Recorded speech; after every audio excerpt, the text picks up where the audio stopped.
This week in gaming has been a bit of a whiplash. Battlefield 6 came out swinging with a massive naval warfare update. We had actual good news coming from Xbox, and Halo 1 is currently the hottest game in town. Let's check it out.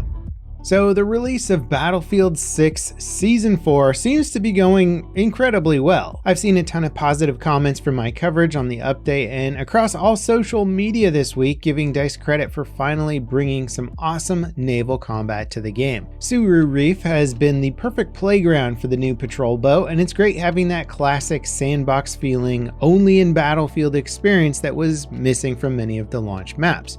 DICE seems like they haven't really missed in months. Railway to Goldmud finally gave us a big sandbox map to play on, and the remake of Grand Bazaar I thought was fantastic. Are you guys enjoying Battlefield 6 more than you were at launch? Let me know in the comments. The rest of Season 4's launch content has kind of been a mixed bag for me. The new VSS Marksman rifle is pretty decent in medium range, but only if you use it in semi-auto, and it still feels outclassed by assault rifles and other mid-range weapons. The Broad 3 and EF88 seem pretty decent, although not particularly exciting. I'm really looking forward to the next update for Season 4 that adds Wake Island on the 18th. It's just such an iconic map, and no matter how many times DICE remakes it, they always seem to find ways of making it fun and interesting again. It's also bringing the two-seater jets, which I'm very curious to see how they play, and of course, live out my Top Gun fantasies.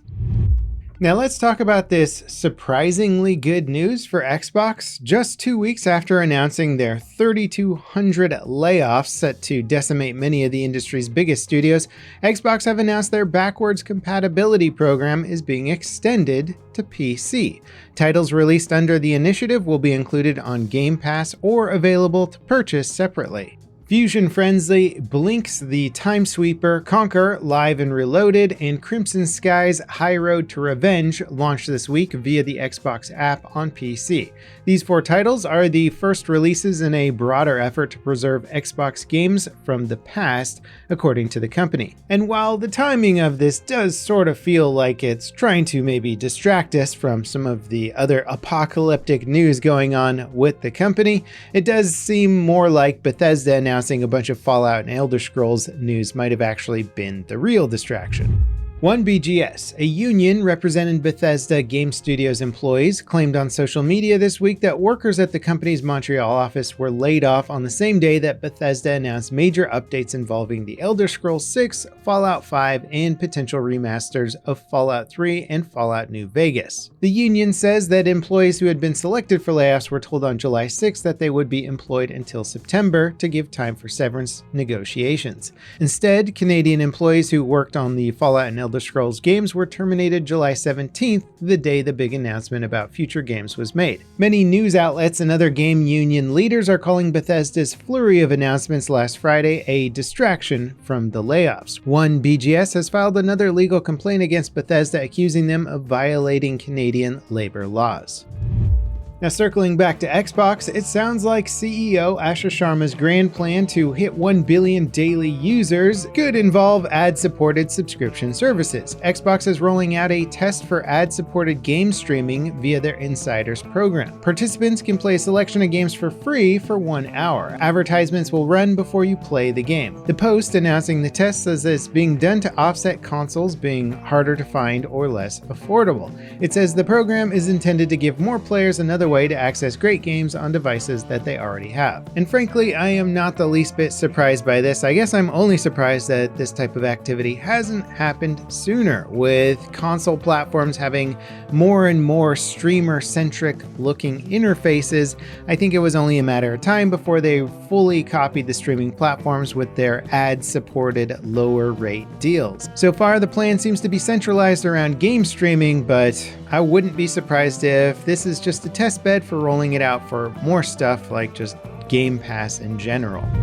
Hot off the heels of Ubisoft CEO saying that going from physical releases to exclusively digital helped grow the market, Well, PlayStation Network services have been offline for several hours, locking gamers out of, well, all their games, accounts, videos purchased, and more. PlayStation announced a few weeks ago that they were ending physical disc production for their games at the start of 2028. Since then, they've been the subject of a non-stop roast across social media of gamers commenting and lamenting the loss of physical media.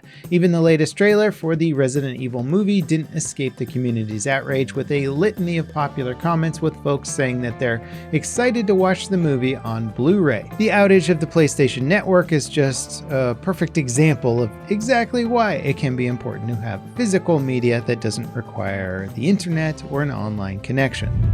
Halo Campaign Evolve launched as part of a pre-order early access promotion this week, and, well, it's receiving mixed reviews. Players are reporting issues with the game failing to launch, servers being overloaded and preventing logins, performance issues, and on PC, particularly poor performance with AMD GPUs. To add my own personal input, I didn't play the moment the game came out. I didn't have any login or performance issues, and it was fun from the start with maybe a few graphical adjustments.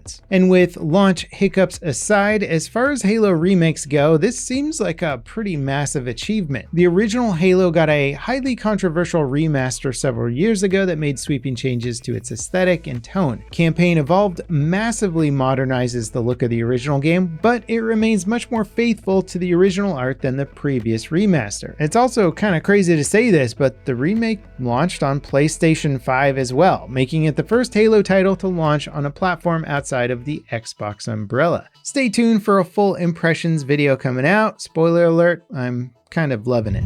Is there hope for the future of Bungie? Marathon's player count has tripled overnight thanks to its latest update. Patch 1.1.5 adds the Vault Breaker experimental PvE mode to the game. This lets players fight their way through the game's hardest map, Cryo Archive, without the threat of other players trying to gank you. The game's concurrent player count on Steam spiked from around 5,000 to over 14,000 players when the update went live, but it's already fallen back down to around 8,000 concurrent players just 2 days later. Clearly, there's players interested in Marathon, and I think if we learned any lessons from Arc Raiders, it's that there can be a significantly cool extraction shooter built more around friendly player interactions rather than constantly hostile, and it seems like Bungie's trying to tap into that, but it's possible that they're a little too late to the game. Tactical historical FPS Hell Let Loose Vietnam is doing another round of playtesting this weekend. A build of the game will be available for an open play test, and it features a new airfield map and will hopefully be a more refined experience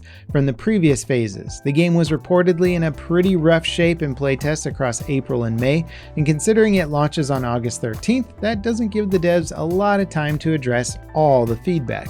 This weekend's playtest could be a make or break moment for the excitement around the full launch. It sounds like the Titanfall-inspired FPS M-Pulse has failed to generate the excitement that the game studio was hoping for. 1047 Games has announced their third round of layoffs. M-Pulse launched last month to lukewarm reviews from players, but its concurrent player count peaked at just under 3,000 players and has fallen to below 1,000 this week. 1047 also recently stumbled with Splitgate 2 crashing and burning at launch. M-Pulse was apparently in development in parallel with that game and isn't a last-ditch effort for the studios, but even so, it just doesn't seem to be making much of an impact. The latest round of layoffs affects an undisclosed number of employees, but the previous one saw 45 people let go. Now, if you guys want to check out a crazy indie game that has some of the most ambitious concepts I've ever seen and also delivers on them, check out this video here for Angels Fall First. You don't want to miss what these devs were able to achieve. As always, guys, I hope you enjoyed the weekly news update. If you did, drop me a like, subscribe for more content, and I'll see you next time. This is Level Cap signing off.